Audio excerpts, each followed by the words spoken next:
G'day, there's something that I want to tell you about that's got me pretty excited at the moment. It's a newsletter that I've been sent from the Geoscience Research Institute. If that's a bit of a mouthful, I'll just refer to it as the GRI.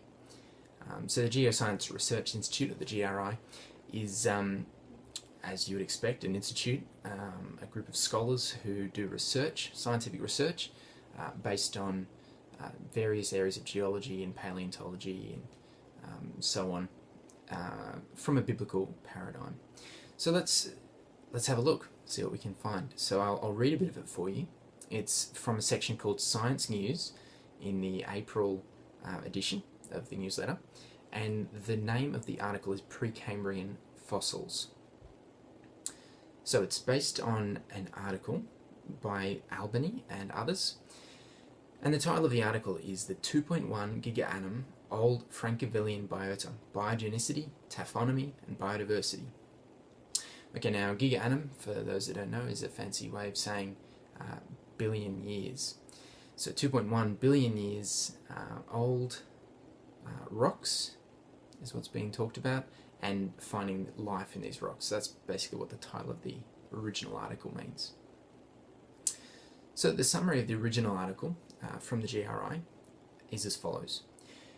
Macroscopic Precambrian fossils have been discovered in shales of the Precambrian Formation in the country of Gabon.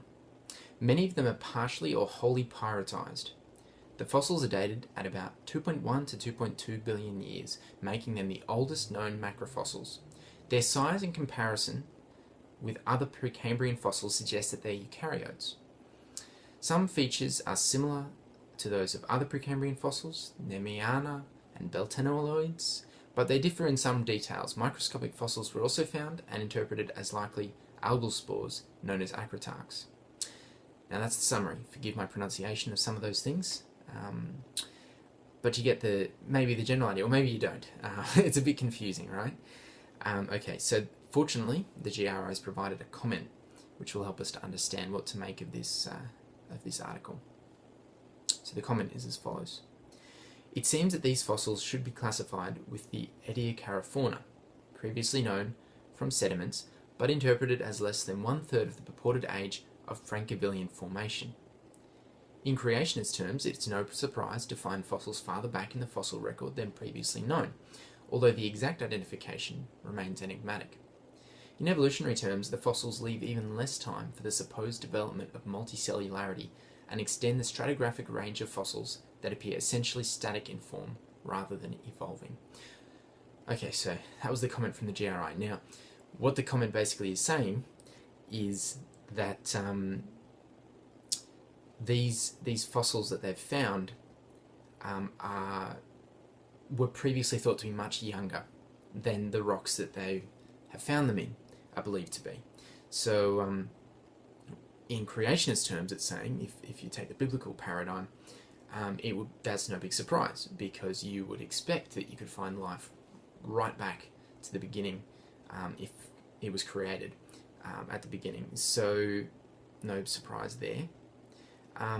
But it's still, it still leaves some room for questions. It's about where does the Precambrian come into all things and so on, why are there only certain kinds of fossils there, etc., etc. But in evolutionary terms, the problem is that if these relatively complex multicellular, more than one cell fossils can be found in these very early rocks, the Precambrian, which in terms of the evolutionary timescale are meant to be like just about the time that life first evolves. So if you've got already these complex fossils right at the very beginning, apparently, of the history of life, that kind of poses a bit of a question mark on evolution. It's, how can it have happened so quickly without at least some kind of intelligent design behind it? So, hope that's informative, and there'll be more videos following, hopefully on some other topics that will be equally interesting. Thanks.